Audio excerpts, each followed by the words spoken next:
So through the message preach, right?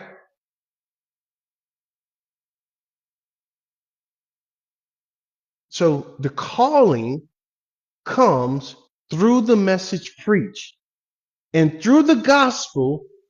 For I am not ashamed of the gospel of Christ. Why not? Because it, what? The gospel is the only power of God that leads to what? Salvation. It's the gospel, friends. You say, oh, I want to go around and preach that people get healed. Go ahead. They're not going to get saved. They might get healed, but they ain't going to get saved. So I want to preach about prosperity. Go ahead. They may prosper, but they're not going to get saved. Why not? Salvation don't come that way. Salvation don't come from a message on health. Salvation don't come from a message on you doing better. It doesn't come from a message on marriage, on raising children. That's not the gospel. The gospel is the message that preach and leads to salvation. And it causes people to believe. Now, how do I know that that's the calling? Hey, keep reading. For you see means you understand. You understand, beloved, what? Your calling. What calling? The message preached.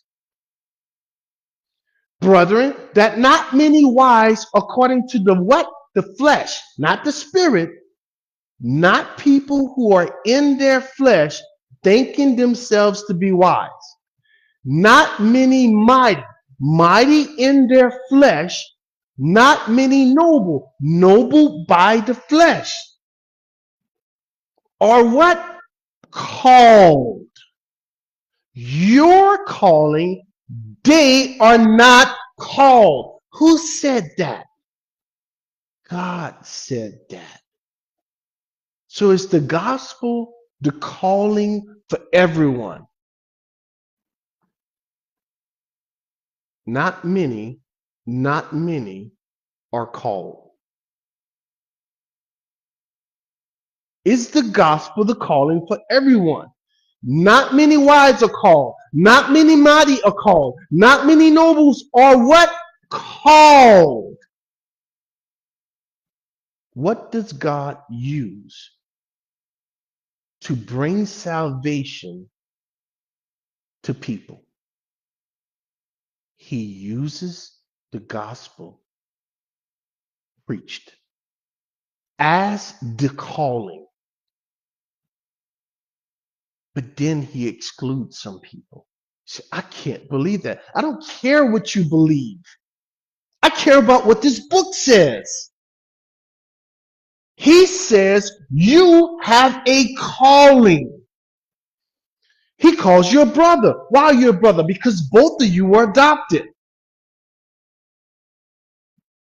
Not many wise according to the flesh. Not many mighty, not many noble, or what? They are not called.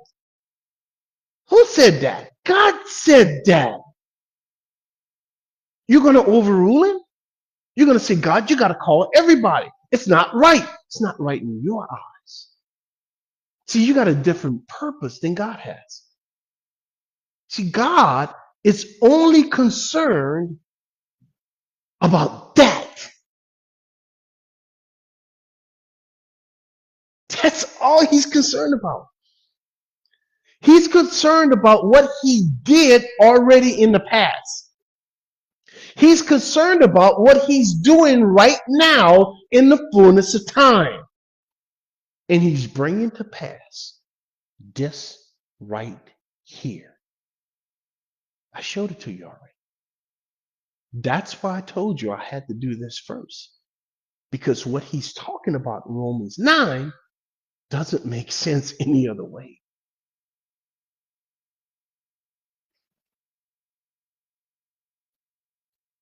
God says, there are some people I'm not calling. And you said, I don't like that. And God says, I don't care. I have my own purpose. I am sovereign. I do whatever I want. Our God, according to the psalmist, is in the heavens. And what do you do, God? He does whatever he pleases. He's not asking you, friends. I know that upsets some of you, but it definitely don't upset God. But on the other hand, God does something. What do you do, God? God has chosen. God called you, brethren.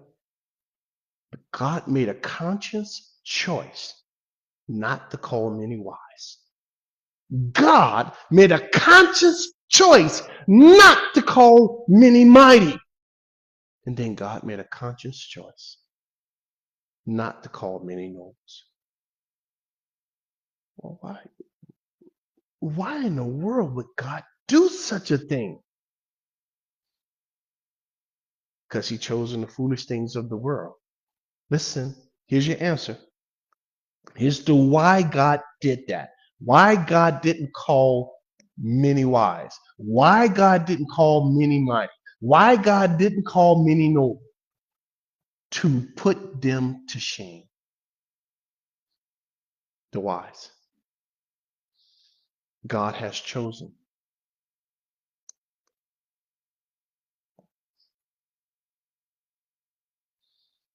What did he choose? He chose the foolish. God calls us foolish. He chose the weak. God calls us weak. To do what? He tells you again. To put to shame. Mighty. To put to shame the wise. To put to shame the mighty. Then he wraps it up. He goes, hey, the base things of the world and the things that are despised, God calls us base. He says, you are the base and you are despicable. So I'm not despicable. Yes, you are. Friend, one sin makes you despicable in the eyes of a holy God. And you were born with that one sin. Born with it.